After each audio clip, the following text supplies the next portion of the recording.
Pues en el día de ayer hicimos efectiva la presentación de un proyecto donde pedimos la resolución del Consejo Deliberante de Junín para repudiar el fraude que se ha realizado por parte del régimen chavista de Nicolás Maduro en Venezuela, para instar al reconocimiento del resultado electoral, el respeto por la decisión soberana de los venezolanos y por sobre todas las cosas el respeto de los derechos humanos, los derechos civiles y políticos y las garantías y la integridad física tanto de los que han sido candidatos, referentes, como es el caso de Corina Machado, como del pueblo en general. Bien, ¿y cómo ves vos esta situación? Yo el otro día lo tenía aquí sentado a José Brusone, por ejemplo, hablábamos en general de este tema y él hizo hincapié en el voto electrónico. Entonces defendió de alguna manera el voto, la forma nuestra de votación, que si hubiese fraude tendríamos la posibilidad de los fiscales, las urnas, abrir los sobres y demás, y que con el tema del voto electrónico esto es más difícil. Mira, discutir sobre las bondades o desbondades de un sistema de votación no tiene sentido en este caso porque más allá de estar a favor o en contra del voto electrónico o de la boleta de papel o incluso de la boleta única, que son diferentes formas de llevar adelante un proceso electoral, la discusión es mucho más profunda. Lo que estamos viendo en Venezuela, no desde hoy, sino desde el inicio del régimen chavista, es un avasallamiento sobre los derechos de las personas, sobre los ciudadanos de Venezuela y un giro respecto de un sistema democrático que se ha transformado en una dictadura. Y me parece que eso es lo que hay que denunciar y lo que hay que mencionar. El gran desafío que tiene la democracia en el siglo XXI es cómo generar los anticuerpos necesarios desde dentro del sistema para evitar que dictadores como Nicolás Maduro, como Hugo Chávez y como otros a lo largo de todo el planeta aprovechen las ventajas que le dan los sistemas democráticos para luego, alcanzado el poder, transformar esos sistemas de gobierno hacia autocracias o hacia directamente sistemas dictatoriales o totalitarios, como es el caso de lo que está viviendo Venezuela hoy. El debate sobre el sistema electoral y la reforma de la política podría durar eternamente. Me parece que hay que tomar decisiones sobre eso y actuar en consecuencia, y tiene que ver también con la realidad de cada país. No es la misma la idiosincrasia, ni la cultura política, ni el trasfondo que tiene la democracia para una sociedad que para otra. Bien, hablamos de 20 años de chavismo.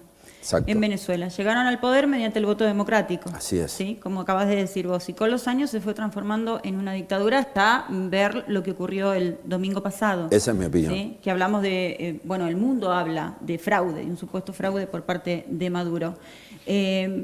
¿Por qué no tienen injerencia en estos temas las organizaciones de derechos humanos, por ejemplo? Depende de cuál te refieras. El sistema internacional comprende a todos los países dentro de las Naciones Unidas. En las Naciones Unidas nadie se pregunta qué sistema político tiene un país u otro o si el gobernante de turno ha sido elegido democráticamente o es un dictador. Se presentan a la Asamblea General de Naciones Unidas y cada uno expresa lo que quiere y representa a su nación. Hay otras entidades internacionales, como por ejemplo Mercosur, que tienen cláusulas democráticas. Sí. Esas cláusulas democráticas condicionan la participación de los estados en base al respeto del funcionamiento de las garantías constitucionales y de los derechos civiles y políticos, que son el principal sostén o uno de los principales sostenes de la democracia. Después nos encontramos con organismos que promocionan o defienden los derechos humanos tanto a nivel nacional como internacional. A nivel internacional hay grandes manifestaciones de diversos organismos que permanentemente denuncian las violaciones a los derechos humanos y las persecuciones, más que nada cuando tienen un sentido de persecución política. Sí. De hecho, la Corte Internacional Penal tiene una denuncia por violaciones de lesa humanidad contra Nicolás Maduro.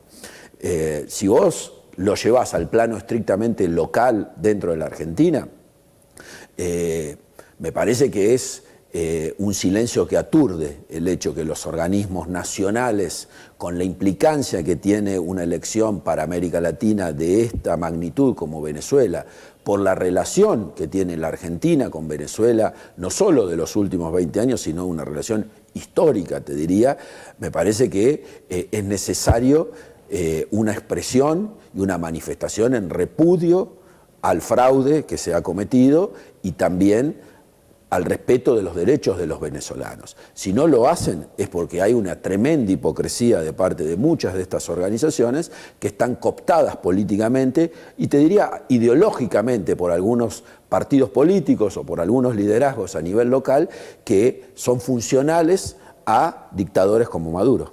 Bien, la última. ¿Cómo crees vos que debería ¿hay solución a esto? ¿Se puede dar vuelta a la historia? Yo lo veo muy difícil, la situación es compleja, tanto en dos aspectos, tanto hacia el interior de Venezuela como si también hablamos del plano internacional.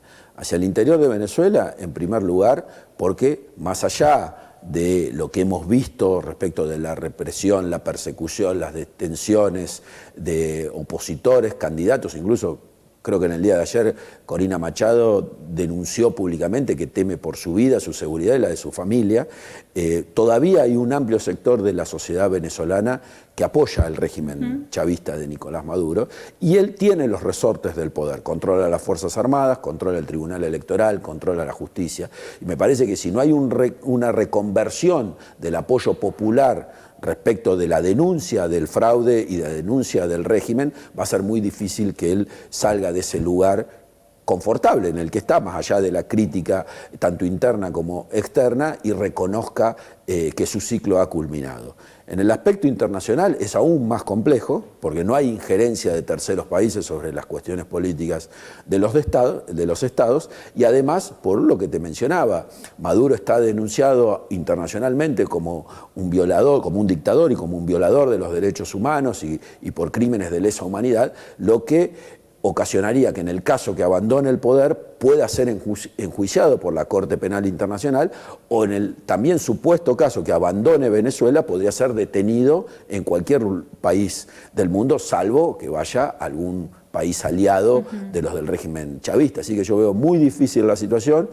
Ojalá, aspiro a la cordura y al reconocimiento de una realidad de cambio que puede y que reclama el pueblo venezolano y que eso haga recapacitar principalmente al dictador Maduro.